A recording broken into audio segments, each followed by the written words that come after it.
Yo, what's happening, people? Okay, so this is episode number 3 of the Uncivilized Arts podcast. And as I said last episode, I need to stop counting the numbers because eventually it's going to get to a point where I'm just not going to want to count them anymore. But we're still in single digits, we're still in the early stages. So right now it's episode 3. And on this particular episode, people, I want to talk about the Adam Project, which is a Netflix movie that came out about a week ago.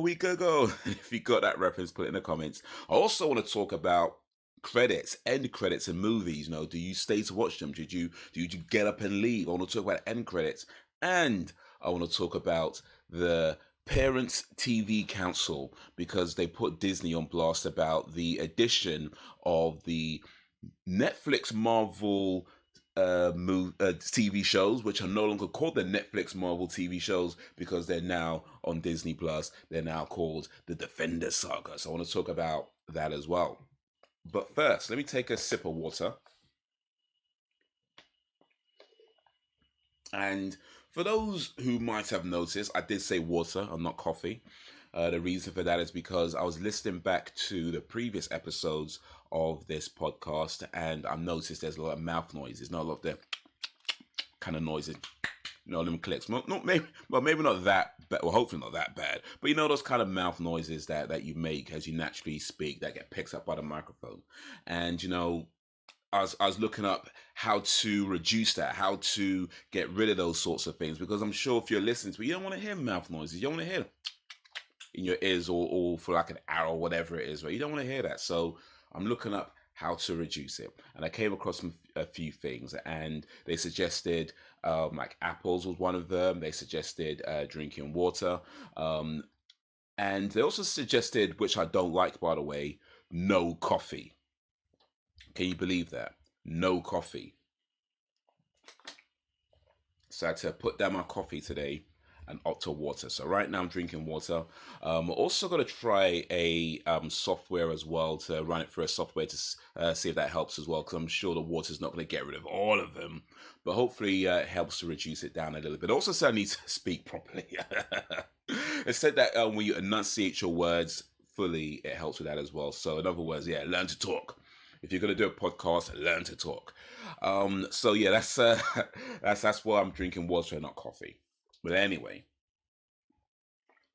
so I've been playing. Before I get into the main part of the podcast, let me let you know what I've been playing. I've been playing a bit of Halo and also still playing Bloodroots as well.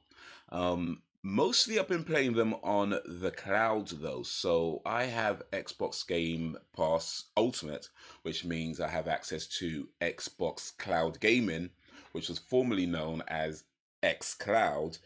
I don't know why they changed the name. xCloud sounds so much better than Xbox Cloud Gaming. It's literally a mouthful, Xbox Cloud Gaming. Like, why change something simple for something way more complicated? But this is the world we live in. Anyway, I've been playing on that because I got a phone a few weeks ago. No, well, maybe not a few weeks, about a week ago. Well, actually, no, a little bit more than a week ago, I think now. But I got a new phone, and it's a 5G phone. So I downloaded the Xbox app on that, and I've been playing a little bit on the go. Also got the attachment for the controller as well. And you put your phone on the attachment, you play around. You hook it up to the Bluetooth. So it's a Bluetooth. It turns. Let me start again. You use the Bluetooth on your controller to hook up to the phone, the Bluetooth on the phone, and you can control it through that. You don't plug it in. It's all Bluetooth. It's all wireless. And so I've been doing that, and I've been going around with it and seeing how it plays in different parts of the city. And to be fair, I've played in like a lot of different parts of the city. London, by the way, for those who might not know, I live in London. But I've been played like in a lot of different parts of the city, but a few different areas. And I would say that it does play pretty well. Like for the most part, it does play pretty well. I've been playing, and it is crazy to think that I'm playing like Halo Infinite on my phone, in my car, just somewhere, wherever. That's the world we live in right now. Like, I can play this next gen, or I guess current gen really now, Xbox Series XS game that, runs on my phone, not quite literally. I know it's the cloud, but still, I'm playing it on my phone. That's the world we live in right now. I mean, if you'd have told me, like, I don't know, when I was a kid, that we'd be playing like these high end games on these tiny devices, man, that'd have been crazy. That'd have been unbelievable. Matter of fact, that'd have been unbelievable like 10 years ago, right? But right now in 2022, you can play the latest games on your phone. That is crazy. So yeah, I've been doing that and I've been enjoying that. And I'm not sure how far I've gotten in Halo. I still feel like I'm approaching the end. I feel like I'm past the halfway point. I've got past the whole Spire thing. I'm in this building now where I'm just keep going up and up, and then what's his name? Escharum is like sending all these enemies after me. You know, he does these speeches like, "Oh, the people were fighting and we're fighting, and why am I a warrior?" Rah, rah. He does some warrior bad guy speech, right? And then he sends a bunch of enemies after you, and you shoot them down, and then you go up, and then there's another room. I think it's like the third room I'm on right now where it just goes up. So I don't know if I'm getting closer to. Well, I'd have to assume I'm getting closer to the end. I've been playing it for a while now, but so I don't know how close I am to the end. It feels like I'm approaching the end relatively soon, but I don't know. Maybe I'm nowhere near the end. I don't know. But anyway, even still, I've been enjoying Halo Infinite. I haven't played much of the campaign as of late. Sorry, the I've been playing a campaign. I haven't played much of the multiplayer as of late though, so I do want to get back to that at some point. But I imagine I probably suck at that by now. I mean, if I wasn't exactly good at it to begin with, but I was doing okay. I was doing okay, but I reckon by now I might have to sharpen my skills a little bit, you know, before I could get a few frags on that. But Blood Roots, I'm still playing Blood Roots, and I got past the first boss. So I'm on that, I guess, the next act now, Act Two, and yeah, still digging Blood Roots as well. Really cool game, and playing a little bit of Evil Within as well. But I got to this part of Evil Within where it's this thing that comes out of the ground. I don't know, it comes out of bodies. I think it comes out dead bodies, and you burn it, and it screams, and then it comes out another dead body. And I thought like you can kill it by getting it to drop into the furnace and set it on fire there. I did that. Nope, nope. Still after me. So I've not gotten past that yet. But that's why I am in Evil Within. Anyway, let's move on, shall we? That's about what I've been playing. Um, oh, also, I watched Encanto, by the way. The Disney movie came out a while ago. It came out a while ago. Okay, it came out a while ago, but I watched Encanto. And I really enjoyed it actually. I really liked Encanto. It was a nice film. I will say that I feel like I have a theory on Encanto. It's not really fully fleshed out, but I do have kind of a theory on Encanto. Now, let me tell you guys what it is, and maybe I don't know, maybe you could add to it. Maybe we'll see. But I feel like Encanto is set in a similar but alternate world to Frozen. So like they have well, either it's the same universe as as Frozen, or an alternate universe to Frozen, but they're similar, right? Because there's a lot of similarities between Frozen and Encanto. And let me see if I can remember some of them. So, for example, they both have a character who can control the weather, or at least to some degree control the weather. They both feature magic. I guess that's the more obvious one. They both have a missing family member, right? They both have a person who is supposed to marry somebody that didn't want to marry them, right? And then, ends up marrying someone else. They both have a person who talks to the animals. Well, Frozen really animal, but, still. What else? I can't remember right now, but yeah, I had a few things in my mind that they both did. So yeah, there's a lot of similarities between Encanto and Frozen. So yeah, I feel like they're set in a similar universe, or maybe they're set in the same universe at different times. I don't know, but there's a lot of similarities between Encanto and Frozen. But anyway, Encanto's a really good movie. If you've not seen it, really cool film. We don't talk about Bruno, no. It's a cool film. And Frozen's really good too, as well. By the way, if you've not seen Frozen, I recommend that too. All right, so um, Let me talk about the Adam Project now, um, because this is also a film that I watched recently. But I want to talk a little bit more about this one over the other films that I watched recently. And it's going to be so. This is kind of a review. Well, it is a review, I suppose. Not kind of. It is a review. I don't want to get into spoilers. However, there is something that I want to mention that um, if you haven't seen it, you might not want to hear it. You know, it's not quite a spoiler. It's nothing to do with the plot. It's nothing to do with the story. Nothing like that. But there is something that happens in this movie that I want to talk about. And if you haven't seen it, I appreciate you might not want to hear it right now. So I'll let you know when I'm about to talk about that bit. And if you prefer, you can use the time links, whether you're listening or whether you're watching. There'll be time links in the description so you can skip to the next section if you'd rather not hear that bit. Matter of fact, if you'd rather not hear this bit, you can skip to the next section. But so yeah, I don't want to get into spoilers, but just there's something that I want to mention that happens that I think needs to be talked about. So first of all, just as a basic, very, very non-spoiler review, if you've not seen it, I definitely do recommend seeing this movie. It is fantastic. It's sci-fi action involving time traveling. The main character is well, I guess main characters, if you want to get technical. But you have this boy who, his father passed away about a year ago. About a year ago. Okay, that's the last one. That's the last one. He passed away about a year ago, and so he's living with his mother. His mother's raising him on her own, and he's kind of a cocky guy, but he's kind of a nerd. I guess he's kind of like, if you've seen the Amazing Spider-Man, so how Andrew Garfield is as Peter Parker in Amazing Spider-Man. That's kind of how he is in this movie. He's kind of a cocky nerd.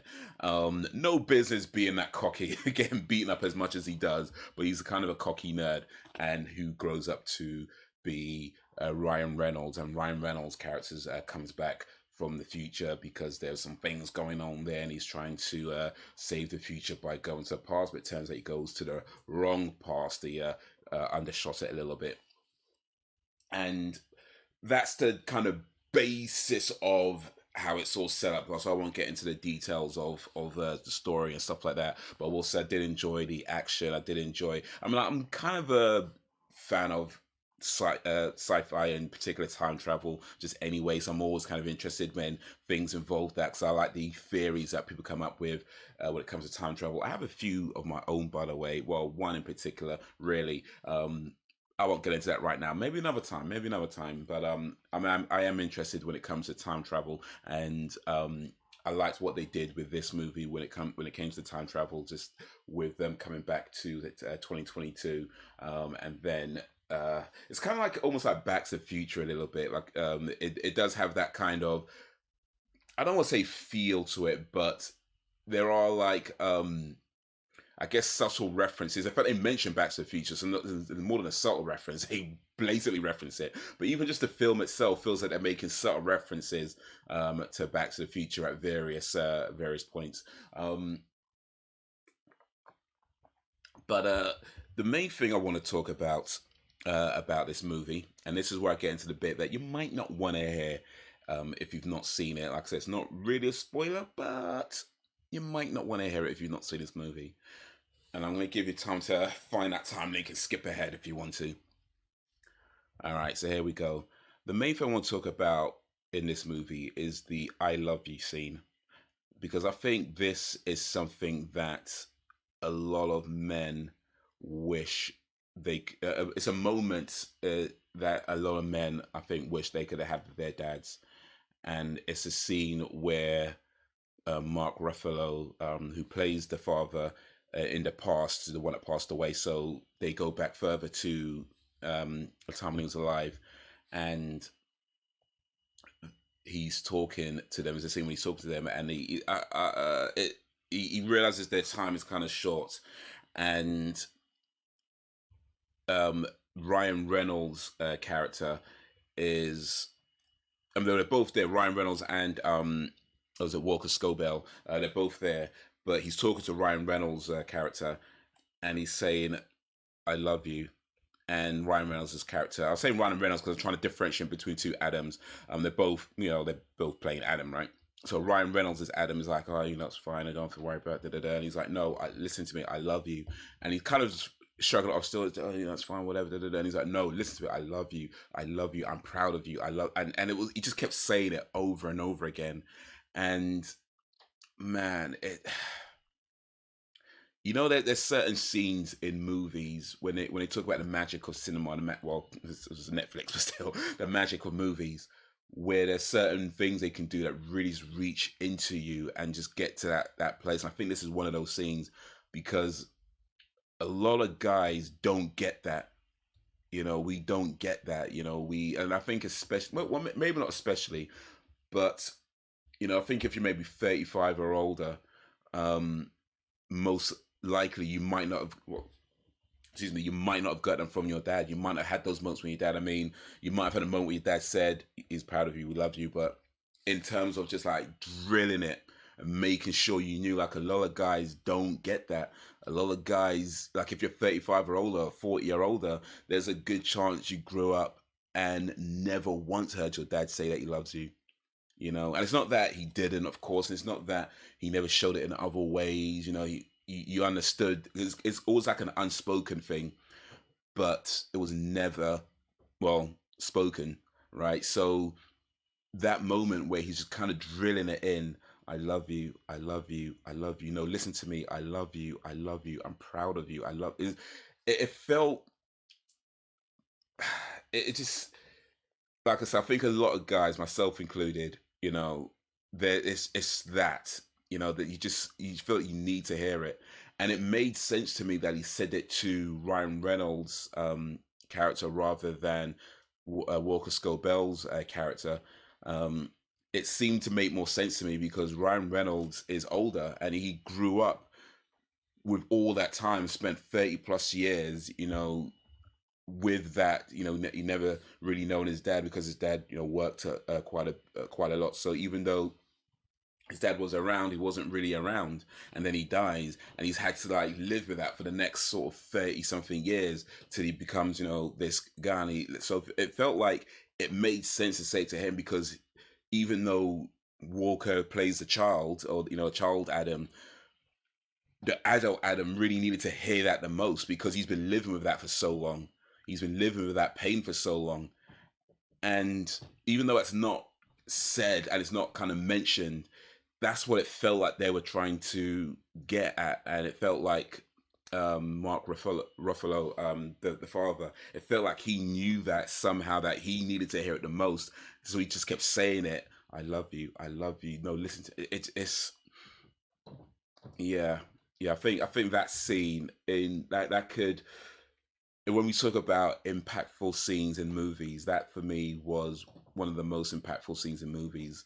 And especially when it's like, you grow up with, in a lot of households, like I say, you don't hear that, and it's not and like I said, it's not that they your parents don't love you. You understand that they do. You understand that, they're working and they have to do certain things, and they're trying their best to give you the best life you can. You understand that, you understand that, right? So it's not that you don't know it, but it's just you kind of wish you could hear it. You kind of wish you could just like have that moment where it's just clear and there's just no doubt, and it's just, and yeah, it was a good scene, man. It was a powerful scene, and oof.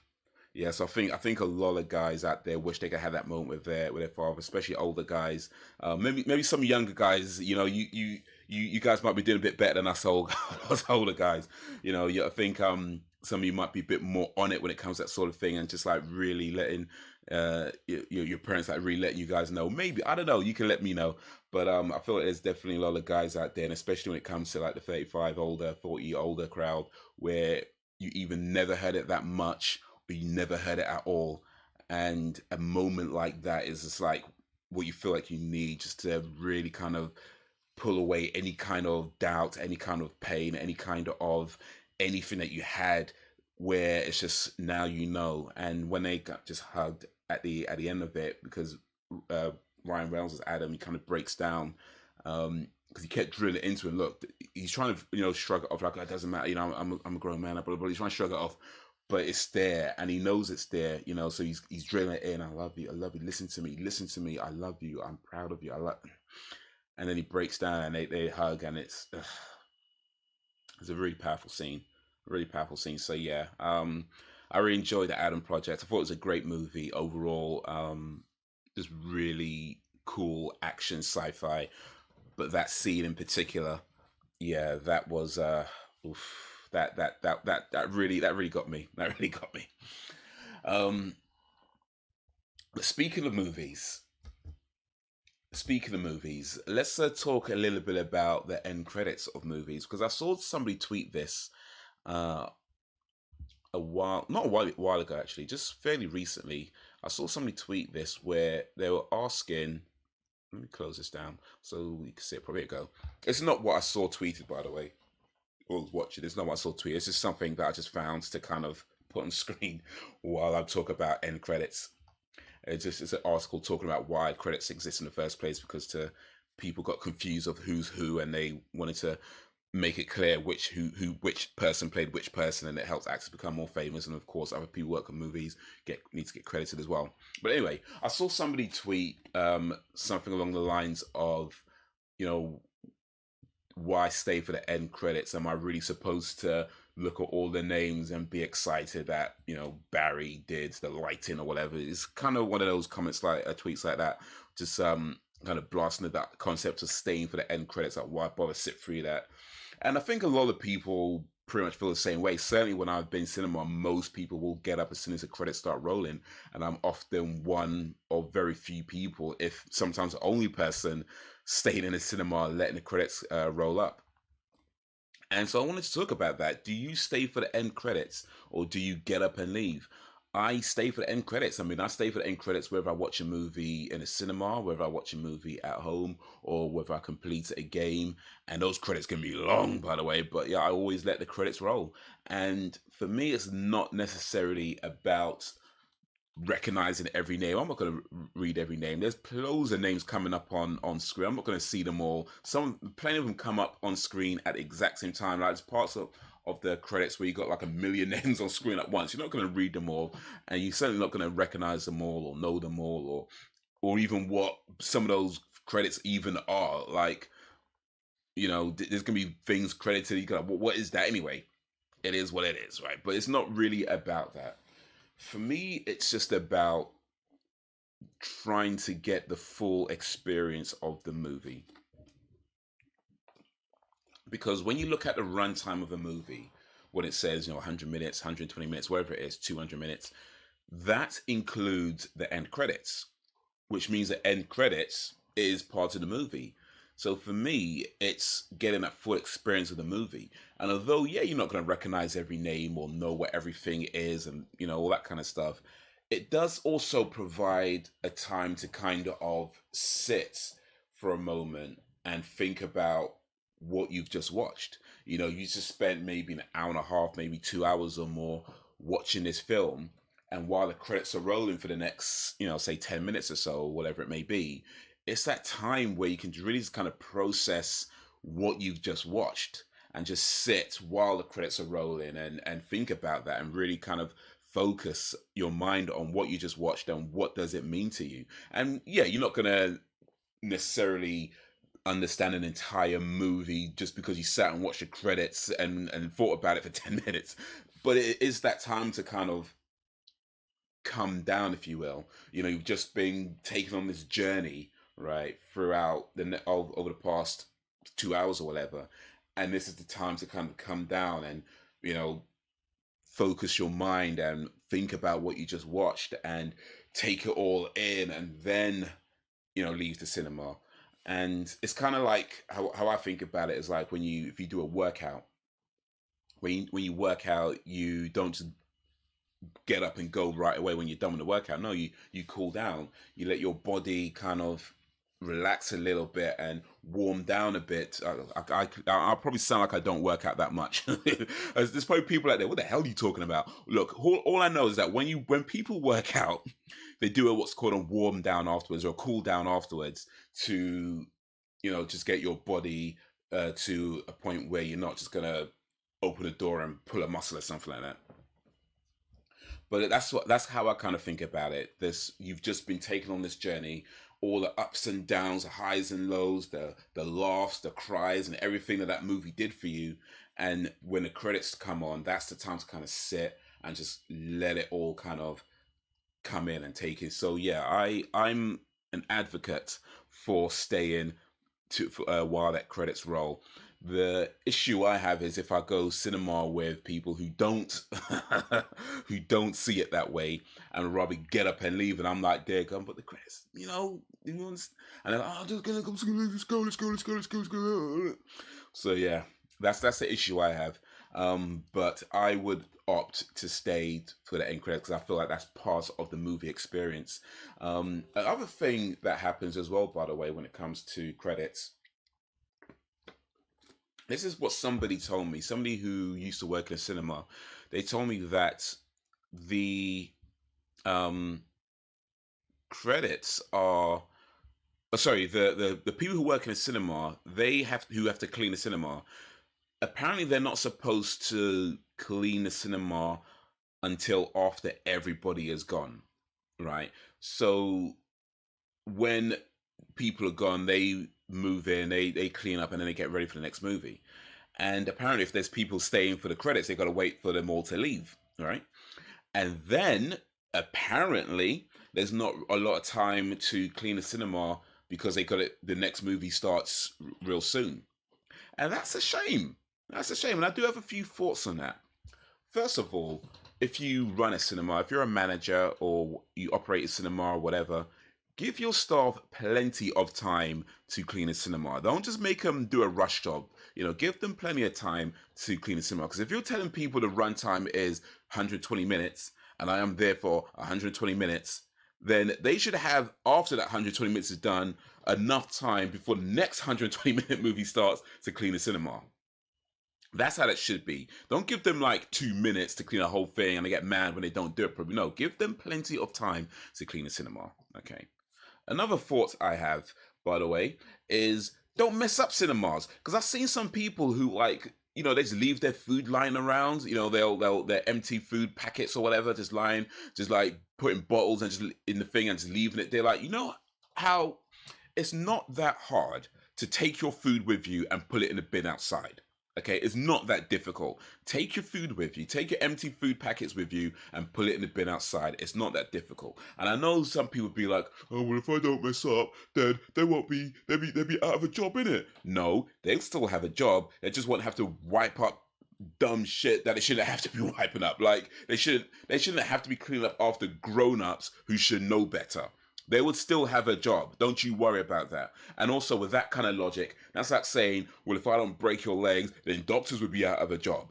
Or if I don't insult you daily on how ugly you are, plastic surgeons wouldn't have a job. Like, come on, it's stupid logic. Clean up yourself. Like, it's not that hard to take your food with you, to take your empty food packets with you and put it in the bin outside. Now, the other thought I have... Those bins outside need to be bigger because plenty of times I've taken my empty food, I've tried to put it in the bin and the bin is full. And I don't like to be that guy who balances it on the edge and it's all tipping out and falling on the floor. I don't want to be that guy. So I'm looking for the next bin to put it in. It's like, come on, have bigger bins. Okay, have bigger bins outside so people can actually put stuff in there properly and it doesn't get filled up too quickly. Have bigger bins. So let's recap, shall we? Let's recap. Let me take a swig of water. Swig? Is that right? Swig? Sip. There we go. Let's recap. Take your empty food with you. Don't leave it behind. Okay, don't be disrespectful. Take your empty food with you. Put it in the bin outside. Have bigger bins. Cinemas, have bigger bins so they don't get filled up too quickly. And make sure your staff have ample time after the movie ends, right? Not when the credits start to roll, when the credits end, when the last bits all gone from then, for when the people leave, they have ample time to clean the cinema before the next movie starts. Don't rush them. Let them do their job properly. You'll give them plenty of time. But yeah, speaking of credits, by the way, real quick, I did want to mention this as well. that regardless of whether, because I know Marvel has kind of trained people to stay to the end because they'd always have like a mid-credit scene or a post-credit scene, regardless of whether there's any kind of scene like that, I stay anyway. That's what I want to make that clear. I stay regardless. For me, it's not about if there's going to be a secret scene. I'm staying anyway. And I think it's just, for me, I feel like that's how to watch. I mean, that sounds so elitist. It's how to watch a movie. But for me, that's the best way to watch a movie, to just let it play, let the movie do what it does. And then when the credits start to roll, that's the time to kind of take it in, regardless of whether there's any mid-credit scenes, regardless of when any post-credit scenes or any secret Easter eggs or anything like that. Regardless, it's just that time to kind of take it in and think about the film and what you just watched and absorb it, and then leave the cinema, put my empty rubbish, empty food stuff in the bin, say thank you to the staff, and then go home. So yeah, that's how I do it. Now, on the topic of movies, well, I guess movies, TVs, and in particular Disney Plus, um, Disney Plus, who have added the Marvel Netflix TV shows to their service because they're no longer on Netflix anymore. Netflix took them off about a month. Okay. I know I said that was the last one, but come on. It's just. I feel like that's the theme of the episode now. About a month ago. All right.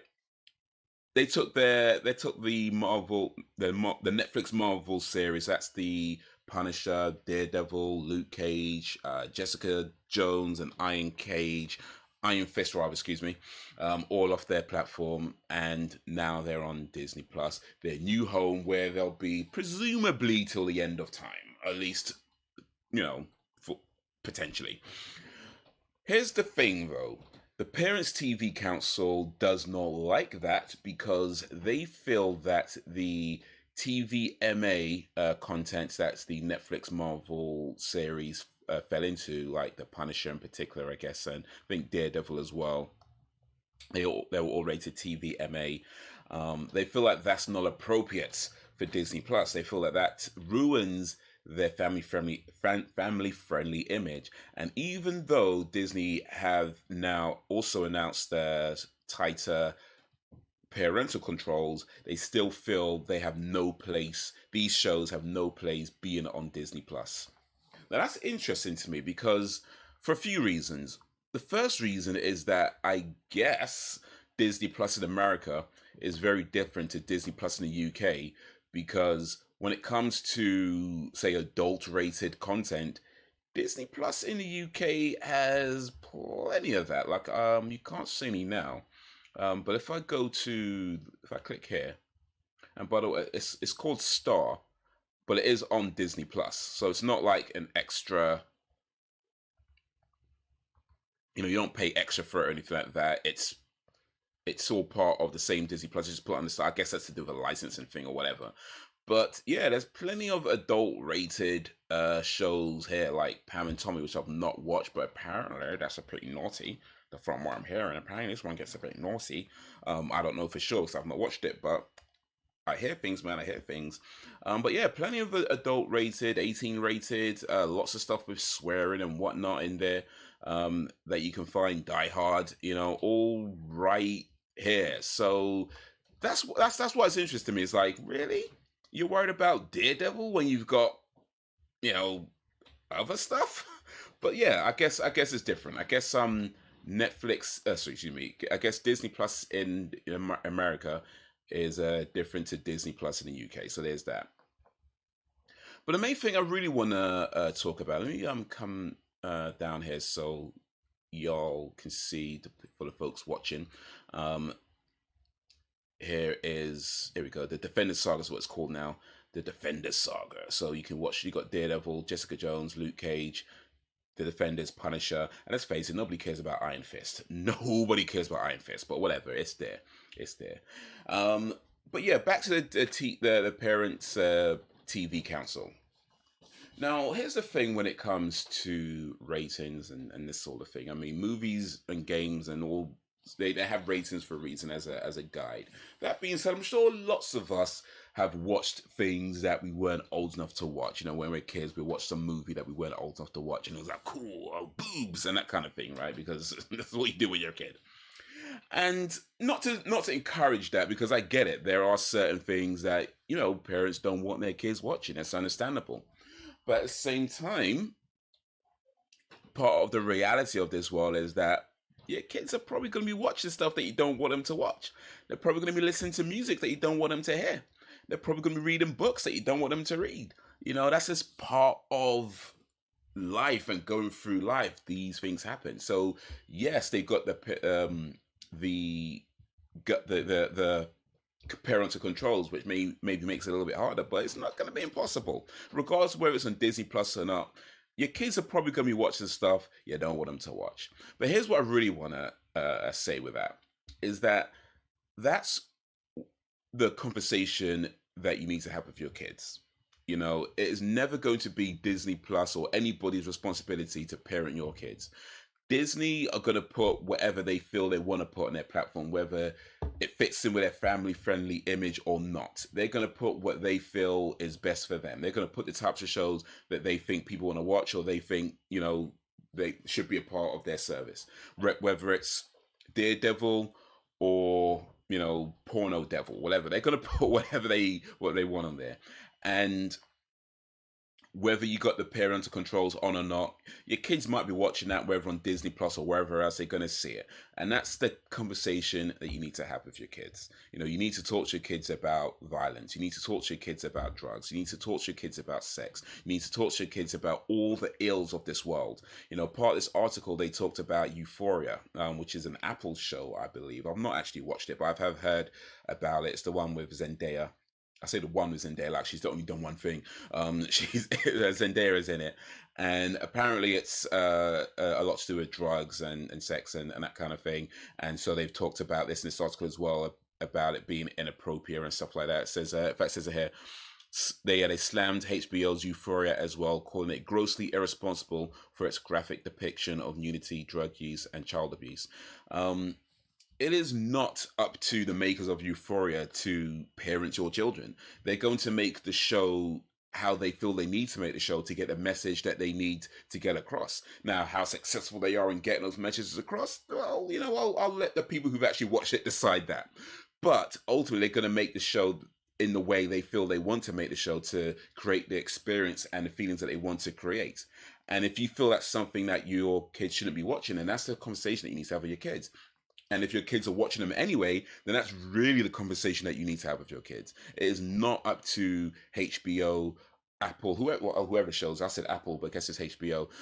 It's not up to HBO or any network to parent your kids for you. For them to only put shows that you think is appropriate for kids, and then never anything else. Come on, dude. Like we're not going back to that. We're not. Well, I say back. We're not going there. That's what you call censorship, and unnecessary censorship at that. Like we're only gonna have shows on a network that kids like. Really? How about you talk to your kids about violence? How about you talk to your kids about sex? Talk to your kids about drugs? Talk to your kids about all the kinds of things that they may be coming across, whether on TV, whether on the internet, whether in just real life.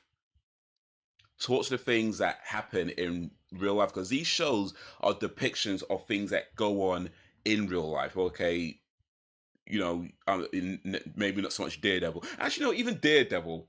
Yeah, I mean, maybe we don't have a blind guy fighting crime. Actually, maybe we do. Actually, we actually might have blind people fighting crime. Yeah, I think there are. Like, there's got to be a blind police officer, right? That can't be a thing that doesn't exist. There's got to be like a blind detective somewhere. But anyway, I get the point. As fantastical as some of these shows may be, they do ultimately reflect reality in some way.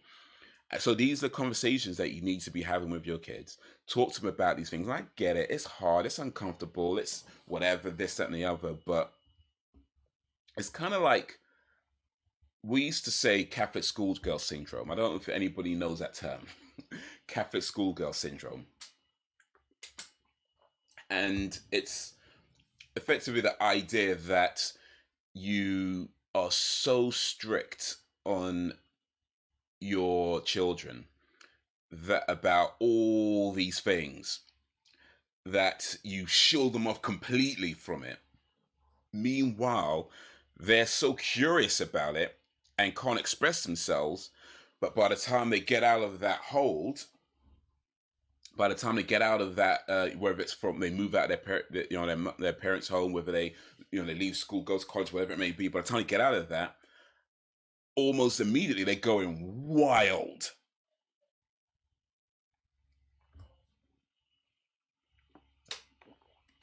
And all it takes, well, not all it takes, but a lot of it could just come down to, look, let's talk about this. Let's sit down. Let's discuss this. Your kids should be able to come to you and talk to you about anything. They should be able to come to you and talk to you about all the things they're going through, the boys that they fancy, the girls that they fancy, the feelings that they have. If you're creating an environment where they just don't feel they can talk to you about these things, they're going to talk to somebody else about it. And somebody else might not be as responsible with the information they give that you might be as their parent. So talk to your kids about all these things, whether and they could decide whether it's something they should be watching or whether they're even interested in, whether it's something that they watch but then understand it's not necessarily something to go do in real life. These are conversations that you need to have with your kids, that just because you see something on TV doesn't mean it's a good thing. Just because you hear it in a song or whatever doesn't mean you have to go mimic it.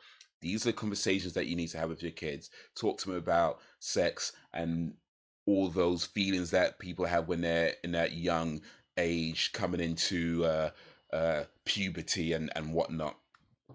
Talk to them about drugs, because somebody's going to be talking to them about drugs, whether you like it or not. Somebody is going to be talking to them about drugs, whether you like that or not. And yeah, if it's the wrong somebody, that could be a real problem. So make sure you talk to your kids about sex, about drugs, about violence, about all the ills of this world, and let them know how they need to be handling that, and how they can come to you with any problems that they have, with anything that they're struggling with anything that they're worried about or not sure about, or whatever it may be. Let your kids know. In fact, you know what? I'm going to make a reference to something that I said earlier. I'm not going to say what I'm referencing because some of you might skip that bit. In fact, I might just made it obvious what I'm going to be referencing by saying that. But yeah, let your kids know that you love them. Make sure they know. Make sure they know that you love them, that they can come to you, that they may screw up. They're not always going to do things that you like. They may do things that you don't like. They may do things that you think is terrible, and you might have to let them know that. But they need to also know that above that you love them, and that they can come to you and talk to you about all these things. Because if they're not talking to you about it and they're getting information from TV or whatever it may be, or their friends, most likely it's not going to go so well. You know what I mean? So make sure you talk to your kids about all these things. I get it. It's not always going to be comfortable. It's not going to be easy, but you need to talk to your kids about these things because somebody else will be. But anyway, I think that's going to be a good place to start wrapping up on this particular episode of the Uncivilized Art podcast. Start winding down. Guess a bit of a shorter episode. I mean, I don't know if it's a shorter episode because the first episode was just the first episode. So I talked to ages on that one. And the second one was about an hour. And I guess now I'm a little bit below. I don't know if this is going to be, because it's still new. I'm not sure what the average runtime of each episode is going to be.